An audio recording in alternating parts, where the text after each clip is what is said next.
What's up, folks? It is Dr. Remy LeBeau, and I'm coming at you once again from the X-Lair with your daily dose of X-Men statues to help you deal with your X-Men statue withdrawal syndrome.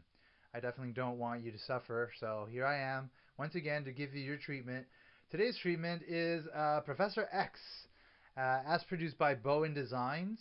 This was produced 2 years ago, digitally sculpted by Kuram Alavi, released in 2011. Right now it's June of 2013 as I shoot this video.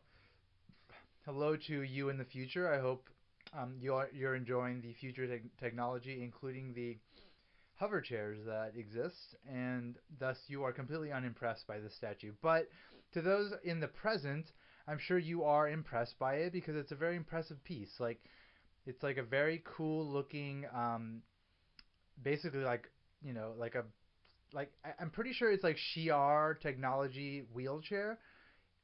So this wheelchair ish, this hover chair, I guess you can call it wheelchair ish hover chair, um, was introduced in X-Men #1, which was released in 1991. It's like one of the seminal, um, most important X-Men issues ever to be printed by Marvel. I think 1 million copies of it were sold. There were 4 variant covers. There was a gatefold cover that combined the other 4 covers.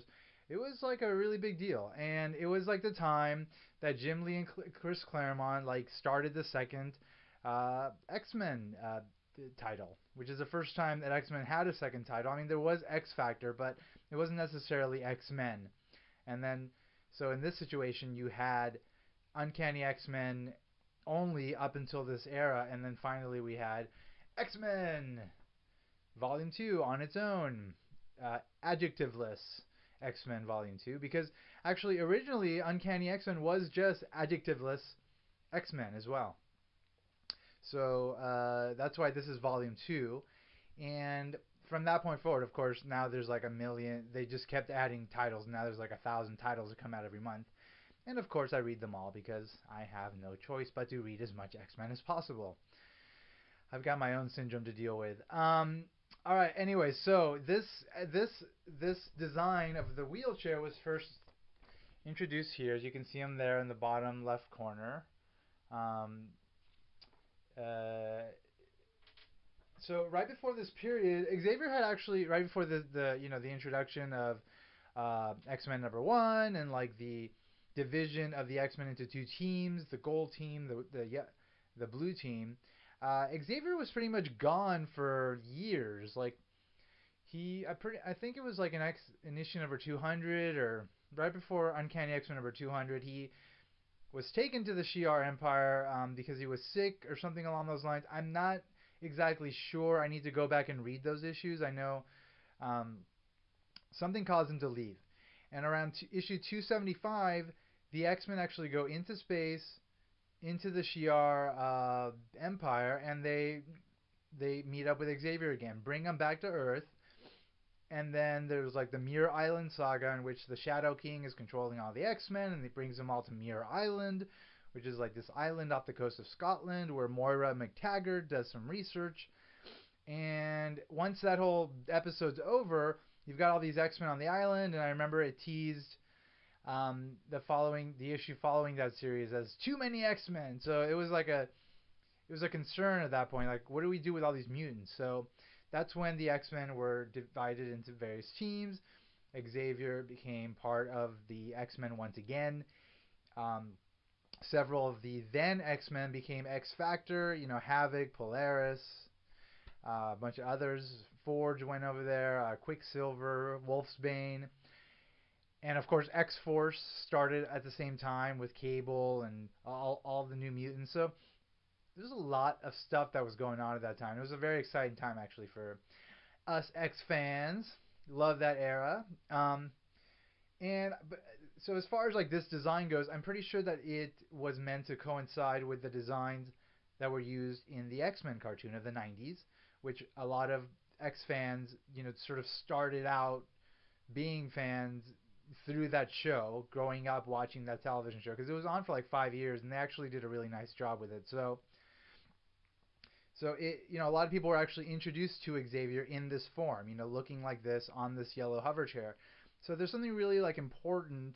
This, it's not it's not a mysterious something. It's a it's a concrete, valuable characteristic that this design has, which a lot of fans out there of the X-Men can identify with. Of course, there are like the old school fans that go back to like the 1960s that would want an Xavier in a wheelchair. Um, Bowen Designs decided not to produce Xavier in a wheelchair first. I think they were hesitant just to produce Xavier at all because it's like difficult to make a statue like this, of a man in a wheelchair.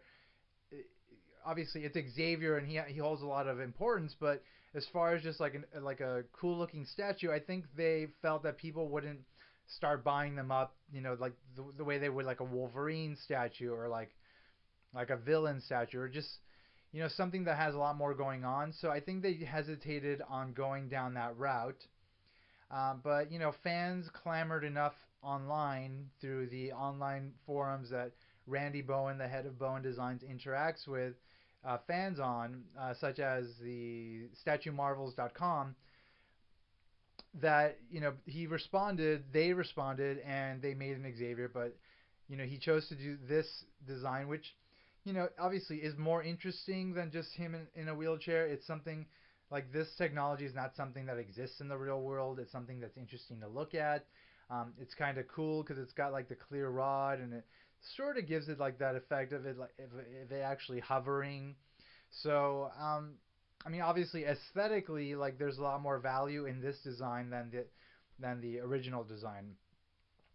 Um, but for just as a mitigating factor, there is an Xavier in a wheelchair made to represent Xavier's design in X-Men Evolution, the cartoon that was I think on in the early 2000s.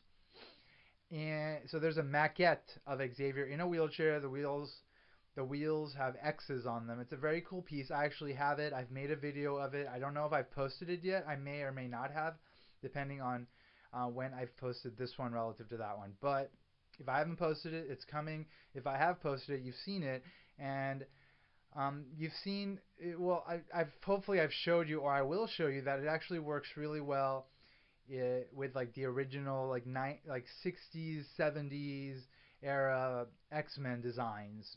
It's in scale with those statues. It was sculpted by Mark Newman. Mark Newman sculpted the Dark Phoenix. Mark Newman sculpted Mr. Sinister. Mark Newman has worked for Bowen Designs quite a bit. He's a very talented sculptor. He made that statue. He didn't make it for Bowen Designs. It's not meant to be in scale with Bowen statues, but it actually just does wind up being in scale with them and actually works really nicely. Another option for that particular statue is to put Xavier in like an astonishing X-Men display, that Xavier, because, well, as you can see, during this era, Astonishing X-Men, when Joss Whedon and John Cassaday were basically kind of somewhat redefining the X-Men, at least in terms of design and maybe telling some unique stories. Um, Yay for Joss Whedon, by the way. Um, Xavier was back in his wheelchair here, as you can see, and the wheelchair has had X's for wheels. So that that design would work really well in an Astonishing X-Men. The maquette, the X-Men Evolution maquette design would work really well in an Astonishing X-Men setup. I think it's worth a shot. So that's the mitigating factor. There is an Xavier in a wheelchair. Bowen Designs has not created one. Of course, fans online are clamoring for him to do a wheelchair version of Xavier. One issue that I think they don't want to deal with is the fact that Bowen Designs has like this clause in their contract with Marvel. They have a Marvel license. They pay for the license to produce statues of the characters that Marvel owns. And the clause is that the statue needs to be at least a foot tall. And so that kind of makes it a challenge when you're making a person in a wheelchair, because if you want to make sure that it is in scale with the other statues, you need the statue to not be ginormous, but also it needs to satisfy this requirement that Marvel has set up for Bowen. And so like with this particular statue, you can see he's got like this clear rod down here that makes him taller. But you know what? There's actually a taller rod that came with this statue, and I think that is the way that Bowen Designs was able to satisfy the requirement for this particular statue. I mean, you see that it's got like a really thick and tall base already, and even with the smaller rod, it doesn't meet the requirement. So he actually had to include a taller rod that nobody uses because it looks silly. But the purpose of it was to satisfy that requirement in their contract. Um, so thus, it would be extremely difficult to create an Xavier that would meet that requirement in a wheelchair.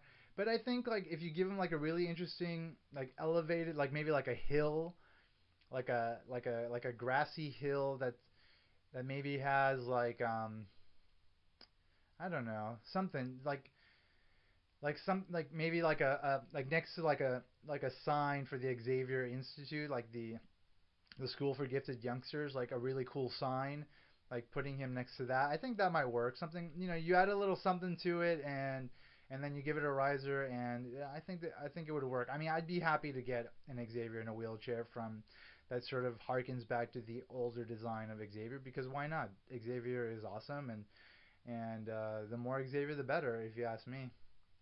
Me being the guy that collects as many X-Men statues as I possibly can, given my budget and space limitations, of course. So yeah, bring that one, Randy Bowen. If you happen to be watching this, bring it. I'll take it.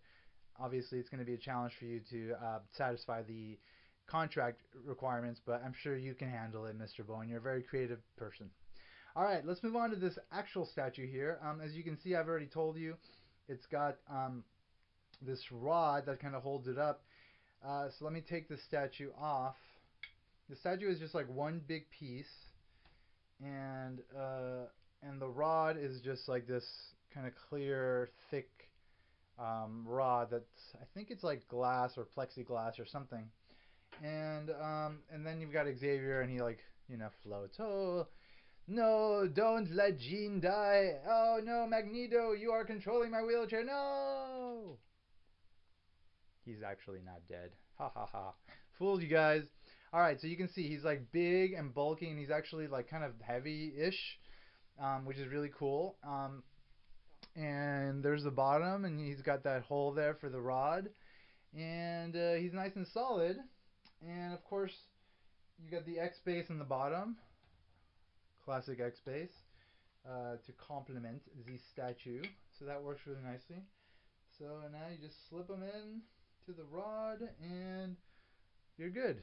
And there you got Xavier. Very nice. The design of the wheelchair is very intricate.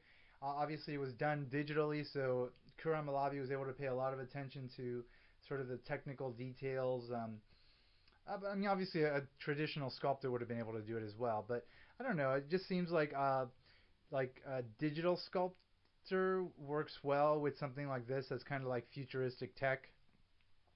It makes sense that we would use a futuristic technology to draw a futuristic technology. I, and I'm basically saying that uh, the digital medium is sort of a futuristic technology. I know I'm dating myself, which actually wouldn't be too bad. Anyway, okay, so yeah, the chair really intricately done, really nice, and they painted it very nicely. They've got like this kind of yellow metallic sort of paint, which makes it look really nice and really cool and like stands out very nicely. And then of course you've got Xavier in the chair, and he's wearing a suit. He's got a nice sort of like stoic look on his face, like don't screw with me. You can check close-ups of the statue on my blog, X-Men Statues of Future Past.blogspot.com. There's a link in the video description if you're watching this from my YouTube channel. And he's got like a blanket, like a green striped blanket, which is very cool. And then there's like this like leathery cushion, um, sort of quality to the back lining of the chair in order to evoke sort of a nice sort of like leathery, cushiony quality. Which again is like a testament to what you can do with the digital sculpting medium. I mean, not that you can't. I mean, you can do it with the traditional one, but it just shows that you can really capture quite a bit with digital sculpting, and he did. He did a really nice job. Karamalavi did a really nice job of even kind of just giving like the back behind Xavier like that leathery texture where you kind of see like kind of cracks in the leather. It's very nice, very nice job. There isn't much to this statue. Like, I mean, that's basically it. Like, as far as like the design goes, it's like very simple, and it's like a very simple thing, but it's kind of crucial if you're looking to kind of capture the X-Men in the 90s. Like, it's kind of crucial to get them in there, and it's of course crucial to have Xavier in an X-Men statue collection if that's what you're doing. If you're doing an X-Men statue collection thing, then Xavier is like super important. I mean, he's just the guy. He's the guy that created the X-Men. So I think any X-Men fan, any X-Men statue collector would want to have an Xavier in the collection. This is definitely a good option to have. Um, Let me pick him up and check out the edition size. So this is number 24 of 500s. So there are 500 of these, and I don't really know. I haven't checked recently like how it's doing as far as like availability. I feel like there are like people have picked this guy up, but like there are still some out there for people that are interested in getting him. But I think that he's the sort of thing that again, he hardcore fans enough will eventually pick him up, and he will eventually be sort of like a scarce thing. Uh, and thus the prices will go up. It's just like he's a limited thing, and there aren't many things that were made of Xavier in this form. So it just makes sense that eventually people would like try to get him um, enough to the point where he becomes limited and he's hard to find. All right, folks. I think I pretty much covered everything I wanted to cover here. Let me give him one last spinny spin, so you can check him out. There he is, looking very nice and futuristic and awesome. And there he is next to himself. Look at that. Xavier, come to life. Come to life in 3 dimensions. Very nice.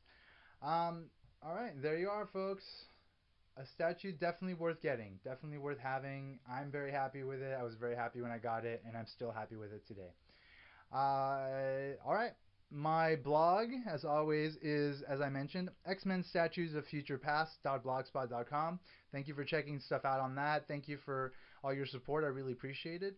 My YouTube channel is Dr. Remy LeBeau's X-Lair. And as always, I'd like to advise you to put an X in the box because ain't nobody checking me. I'll catch y'all soon. Take care and goodbye.